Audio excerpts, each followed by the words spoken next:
The story begins with our hero holding someone, telling him that he is the last one now. He then smiled confidently and, using his magic, restrained the man by his neck. The man accused him of hiding exceptional skills that a mere fixer could not possess. The hero began to question him about the grimoire, a powerful magic book, pointing out that the Deculin family would not mobilize all these forces just to chase a single stray dog, describing the family members as scum, who multiply and spread like rabid dogs. The man admitted he didn't know how to use the grimoire, but the hero deduced from their relentless pursuit of him over this distance that the book must possess great value. The man demanded he hand over the grimoire immediately. In return, he offered to intercede for him to return to his work as a fixer, even using the demeaning term hunting dog. The hero scoffed at this offer, sarcastically wondering what authority a mere manager of fixers could have to make such promises. He then lifted him with his magic, asking if he had any last words before he died. Suddenly, a third person appeared on the scene, a man exuding a powerful aura of evil energy, who calmly greeted them. This newcomer revealed his identity, announcing he was Baharan von Deculan, the head of the ruling magical family of the eastern continent, the Deculan.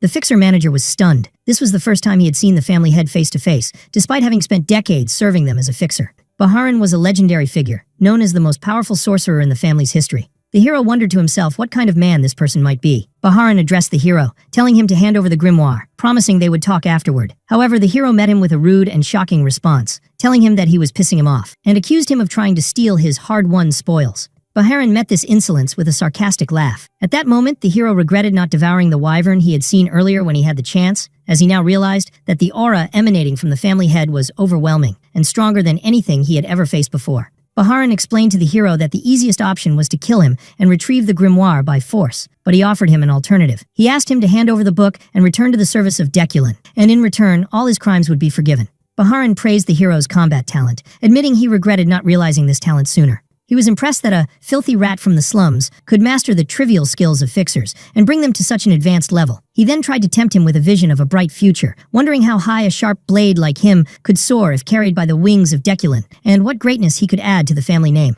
He concluded his offer by inviting him to stand by his side and make history together. The hero agreed to Baharan's offer, but he set one condition. With a cunning smile, the hero demanded that Baharan give him his seat as the head of the family, and only then could they negotiate. He then turned to Baharan, reminding him that he had been watching his battles, and mockingly asked how many people had died because of the magic move he was still applying to the exhausted fixer manager. This challenge angered Baharan, who warned the hero that this was the way he chose to play, and that this choice could lead to his death. The hero acknowledged that this was absolutely true, but he responded with an even greater challenge, inviting Baharan to measure the gap in power between them himself. Baharan accepted the challenge, declaring that he would discipline him first. Baharan began to launch an attack that the hero dodged with great difficulty, and before he could catch his breath, he was surprised by another magic circle that appeared suddenly before him, realizing that this was the true power of the head of the Deculin family, a power that left no exploitable opening. Baharan reminded the hero of his previous challenge, asserting that some things do not need to be tested, like the vast chasm in power that separated them. He then began to launch another attack. That caused a massive explosion. From amidst the smoke, Baharan asked the hero if he had changed his mind about negotiating, telling him he would let him live, but just barely.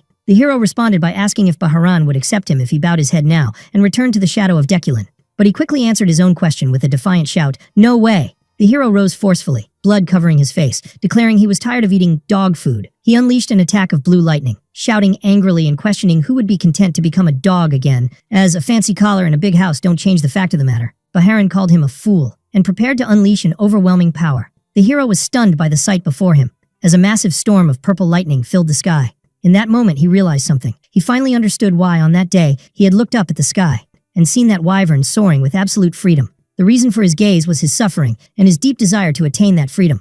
Despite the overwhelming attack, the hero managed to stand firm. Baharan looked at him with admiration, admitting he thought the attack would kill him, and then asked if he now felt the difference in their power. Still standing, the hero acknowledged Baharan's disgusting power. Baharan asked if he was ready to talk properly now, and asked him to finish the story he couldn't finish before. The hero wondered if Baharan wanted him to go back to being a fixer again, but Baharan corrected him, explaining that he did not mean the position of a fixer. Baharan revealed his true and surprising offer, for the hero to become the head of one of the families affiliated with the Deculin family. The hero was shocked by this offer. He thought about how the Deculin family, whose authority rivaled that of the imperial power, was offering him the headship of one of its loyal families. The hero looked at the grimoire in his possession and asked Baharan if this book was his goal from the beginning. Baharan replied that the hero was still underestimating himself, insisting that his desire was for the hero himself, and that the grimoire came second. Baharan saw that the hero was starting to consider the offer, and he promised that accepting it would erase all his past sins, and only glory with the Deculin family would await him. But unexpectedly, the hero began to pour his energy into the grimoire with the intention of destroying it. Baharan asked him in shock what he was doing,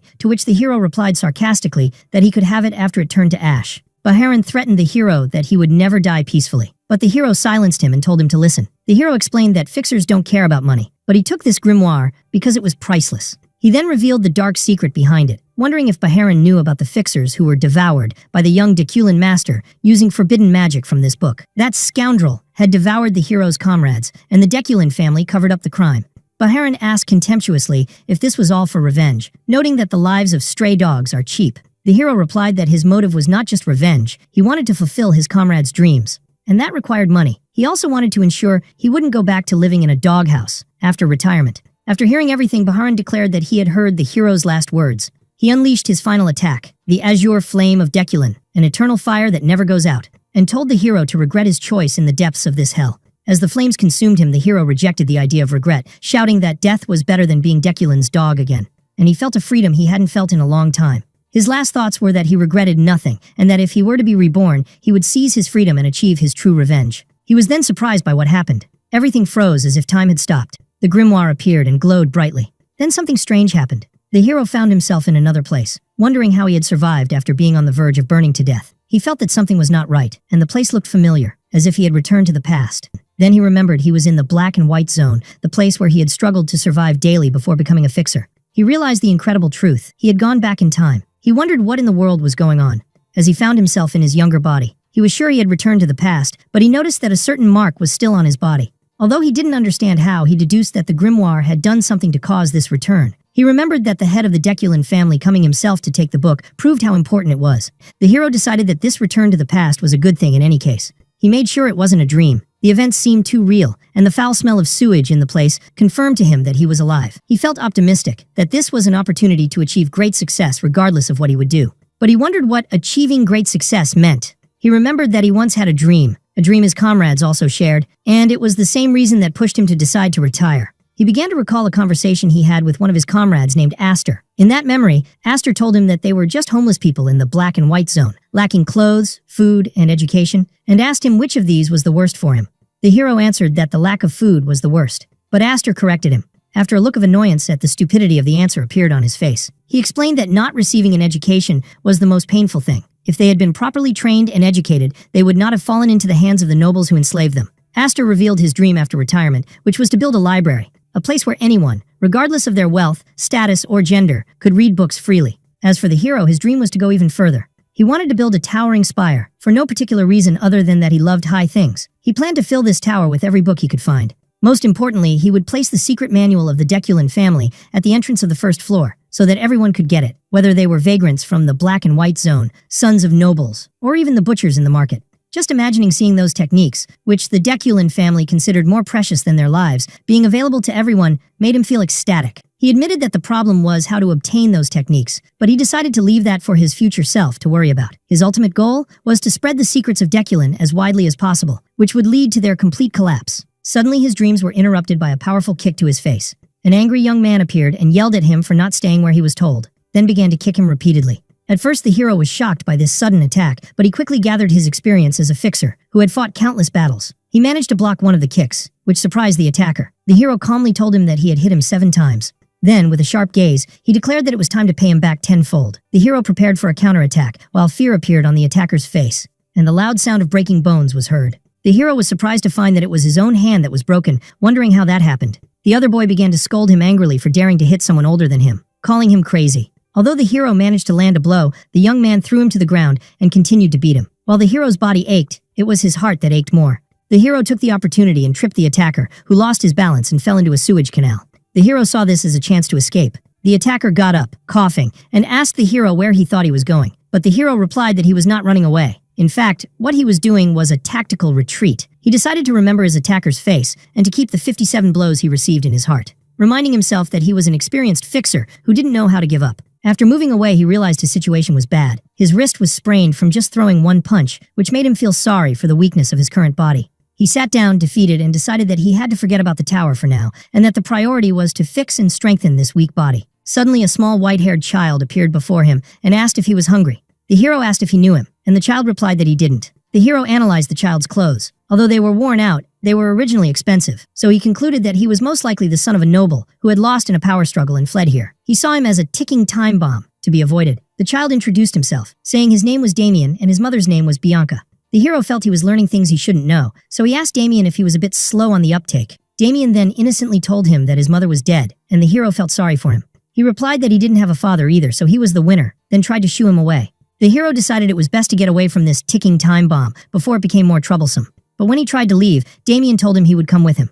The hero refused and thought about hitting him to make him go away. Damien noticed the hero's injured wrist and asked if it hurt, then offered to help. He placed his hand over the hero's hand, and a powerful healing light appeared, which astonished the hero. He immediately realized that this was not just an ordinary healing hand. He recognized the secret technique. It was the Light of Healing, a special technique of the fallen noble Blandu family, which was destroyed by the Deculin family. The hero's instincts as a professional fixer screamed. He realized he had just gotten himself into something very nasty and dangerous. He wondered why a child from the Blandu family was in this place, as their family was supposed to still be in a good position at this point in time. He repeated the name Damien in his mind, as Damien asked if he was calling him. Suddenly he remembered something. He had remembered a crucial piece of information. Someone from the Blandu lineage with different colored eyes. He recognized the identity of the child in front of him. It was the monster of Blandu, Damien von Blandu, the madman who doesn't die even if he is killed. The hero was in a state of shock that he couldn't comprehend. His memory took him back to the past, to a time before his decline, when he was still working as a fixer. He remembered a mission he was sent on by order of the Deculin family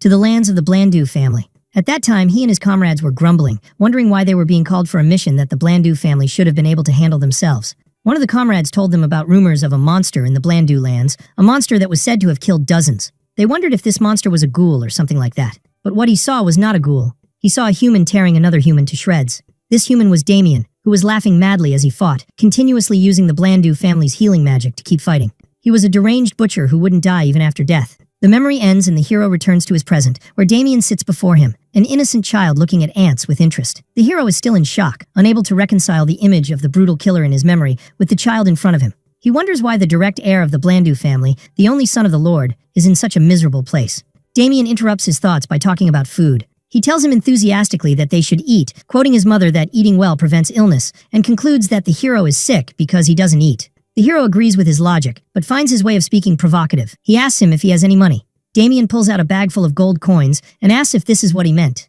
After a short silence, the hero smiles and gives a nod of approval, suddenly declaring that they are now friends. He puts his arm around the stunned Damien, telling him that if he says they are friends, then they are, and friends share what they have. He then excitedly pulls him along to find food to fill their stomachs.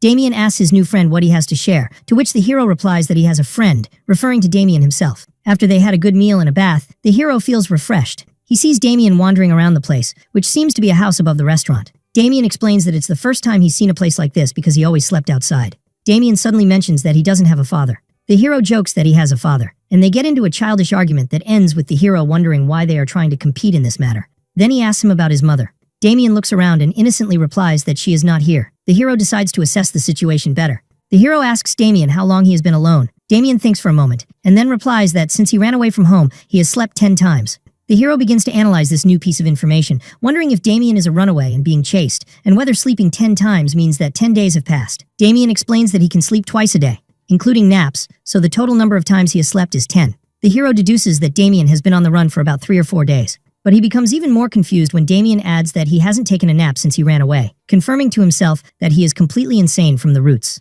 The hero begins to plan for the future. He sees an opportunity in having Damien with him in the black and white zone, where he can act as his guardian and build a relationship with the Blandu family. This relationship could be useful in the future when he confronts the Deculin family again, plus the homes of nobles contain many of the books he needs to achieve his dream. But before thinking about long-term plans, he decides he has an urgent matter to deal with first, which is the 57-layered grudge he feels towards the young man who hit him earlier. He tells Damien that he is going to lie down now and warns him not to disturb him, or there will be big trouble. Damien asks if he is going to do breathing exercises, and the hero confirms it, asking him to do the same when he's done, which Damien enthusiastically agrees to.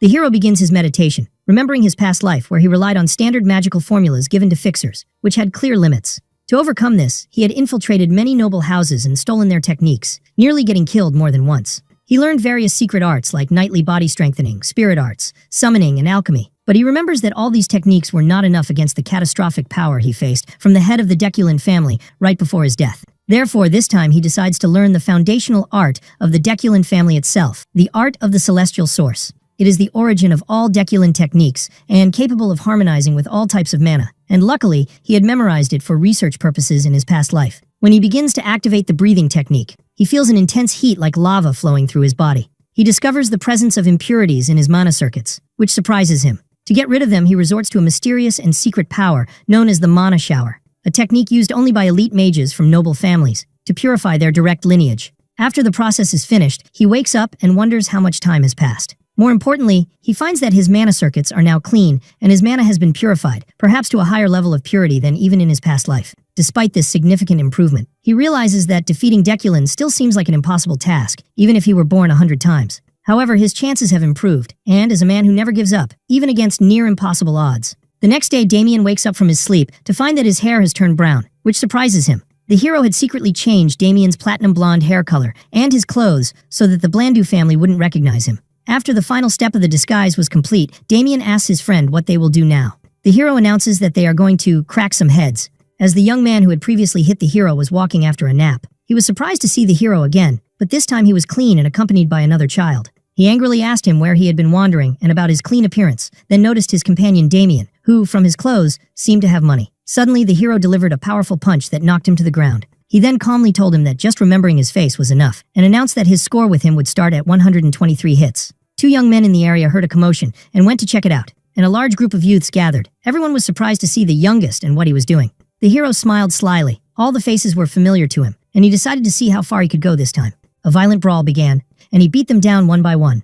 As the hero displayed superior combat skills, striking his opponents with fists enveloped in magical energy. Damien watched in awe, impressed by his new friend's speed and power. The hero taught Damien that in such situations, he should describe what he sees as super cool, which Damien repeated enthusiastically with sparkling eyes. Damien approached the first young man and offered to heal his injuries. The hero then grabbed him and asked how many hits he had taken so far, picked up a wooden stick from the ground, and then spanked the boy hard on his behind with it, asking him again how many hits he had taken so far, but the terrified young man stuttered and forgot the number. Here, the hero turned to Damien, his friend, and told him it was his turn. Damien happily began to use the touch of healing on the injured young man, who was screaming from both pain and fear, begging him to stop. The hero told him that his score wasn't settled yet, and that he had to receive another 20 hits, which made the young man scream and panic even more, calling the hero and Damien devils. After the disciplinary session was over, one of the young men approached the hero respectfully and said, "Good work, sir." The hero was proud of himself. The task of distributing 2,000 hits at a rate of 100 hits per person was a new challenge even for him. The exhausted youths asked for permission to leave, and the hero allowed them to. But one of them hesitantly explained that this was their home, so they couldn't leave. The hero's expression changed, and he said this was a small problem. Faced with this veiled threat, the youths quickly said that they would be the ones to leave, and they fled from their home. As the hero watched them flee, he thought that he was now homeless, but suddenly he felt someone approaching from a distance. This person was fast and stealthy, and possessed the distinct aura of a professional fixer. The hero concluded that they were most likely being pursued. He believes the Blandu family found him faster than he expected, and worries because he has very little mana left after the fight and the purification process he underwent. He realizes his current state doesn't allow him to use spells or fight physically, but he remembers his true identity as an experienced fixer. He recalls that even in his past life, he never had an abundance of magic and always faced such difficult situations, so it's nothing new to him. He begins to gather all his remaining mana. He compresses the mana he has gathered, believing it will be enough for one attack. He knows he has only one chance to survive this situation. When the pursuer arrives, it turns out he is not an enemy, but an elderly man who calls Damien young master. The man introduces himself as Alfred, looking extremely relieved to have found Damien, expressing the great anxiety that had kept him from sleeping. Damien flatly refuses to go back, screaming that he will never return and that Alfred must kill him first, while the butler tries to calm him down and persuade him to return. The hero realizes that Damien's escape from his family was nothing more than a little boy running away from home.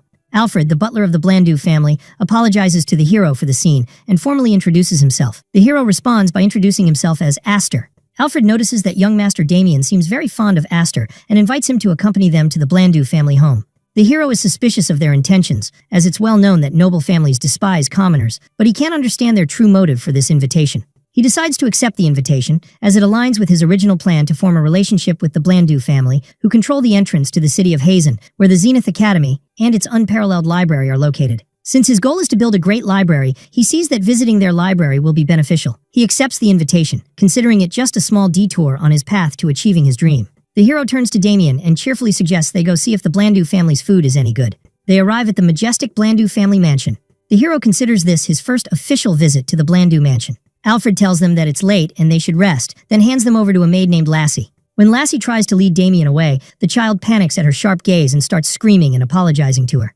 Elsewhere in the mansion, the sound of a door opening is heard. Someone, apparently the master of the mansion, asks Alfred where Damien is. The butler replies that he was found in the 7th black and white zone and is on his way back. It turns out to be a lady, and she unleashes an angry magical attack that causes an explosion. She asks frantically if Damien is all right and threatens dire consequences if any harm has come to him. Alfred calmly asks her to calm down and listen to his report. After she listens to the report, the lady feels great relief. Alfred comments to himself that this is lucky for the lady, and lucky for anyone who might have harmed the young master. He remembers that this lady was once known by the title Blood Witch. He thinks that given her fierce nature, especially when it comes to her son, it's fortunate the situation ended this way. The lady thanks him for his hard work. Alfred tells her he was just doing his duty, but adds that there is something unusual about the matter, which piques her curiosity. Alfred talks about the new friend Damien has made, who is named Aster. He tells the lady that Aster had sensed his presence and prepared countermeasures even before he appeared before him. He adds that when they met, Aster was holding a mana bullet, a form of compressed magic ready for an attack. The lady is impressed by this, describing Aster's talent as remarkable for a boy from the black and white zone. Based on this talent, Alfred asks the lady to grant him a favor. In a later scene, Alfred stands before the hero and makes him a surprising offer to become his successor. Alfred seems confident that the hero will not refuse. He explains to him that such an opportunity for a rat from the black and white zone means obtaining wealth and honor, but the hero responds impolitely that he is not interested. This shocks Alfred, who asks if he heard him correctly. Damien interrupts the scene by asking the meaning of the word his friend muttered. The hero politely declines the offer, expressing his deep gratitude for being considered as the butler's successor, but he prefers things to stay as they are now. Alfred interprets this refusal as arrogance, believing that the hero, being a talented orphan who mastered magic on his own, sees himself as a great person. He then begins to lecture the hero, saying that he understands him because he too was born into an ordinary family and was arrogant in his youth before realizing the world was vast. Annoyance shows on the hero's face as he thinks about how trivial this talk is. But Alfred continues his lecture, explaining that the hero might think he can do anything and conquer the world, but things don't work that way. The hero tries to suppress his anger, while Alfred compares him to goblins of the valleys, creatures that grow up in a protected environment and are unaware of the real dangers of the world. The hero responds in his mind that if he were a goblin, he would probably be a wyvern by now, indicating that he is far from naive or weak. Alfred becomes more intense, declaring that since the hero knows nothing, he will personally teach him how vast and terrifying the world is. Alfred opens the doors to a large hall, where many young trainee butlers are lined up to greet him. Alfred asks the hero for his opinion, pointing out that these young men are talents of the Blandu family, all around his age, and that he can surely feel their skills. The hero watches them quietly and admits to himself that the talents of Blandu are indeed impressive. He notes that it's hard to believe they are just teenagers with this level of refinement, as their aura fills the entire place. But he looks into their eyes and thinks sarcastically, there were goblins here, meaning they are nothing compared to what he has faced. Alfred asks again if he will accept his offer, promising him that he can shine like these children, and even more so. The hero simply replies that he doesn't like to shine, which provokes Alfred. One of the trainees named Winster steps forward and addresses the head butler. Winster tells Alfred with a sarcastic smile that if this boy had truly felt anything, he would never have refused his offer. And since he refused, it means he has not yet realized the true value of the position or the talent present in the hall. Winster volunteers to give the hero a small glimpse of real magic, proposing a training duel. Alfred finds the idea arrogant, but he agrees to it. Alfred suggests that the hero have a quick duel with Winster.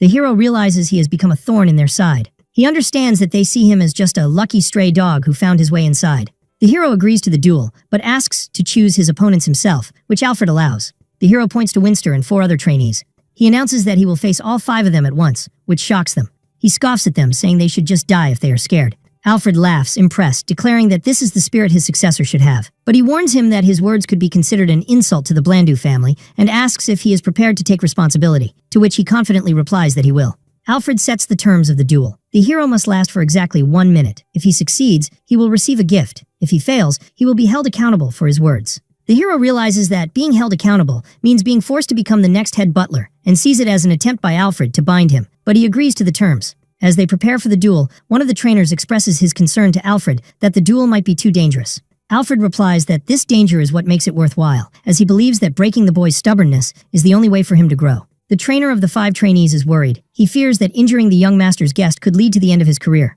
Meanwhile, Damien was watching the scene with the maid, Lassie. The trainer approaches him and begs him to stop the head butler, warning him that his friend is in grave danger. But Damien shows great excitement, which terrifies the trainer even more. Lassie intervenes and tells Damien that if he interferes, his mother will scold him, so Damien suppresses his anger. Alfred orders the hesitant trainer to begin the duel. The trainer thinks to himself that he did his best to object but must obey orders.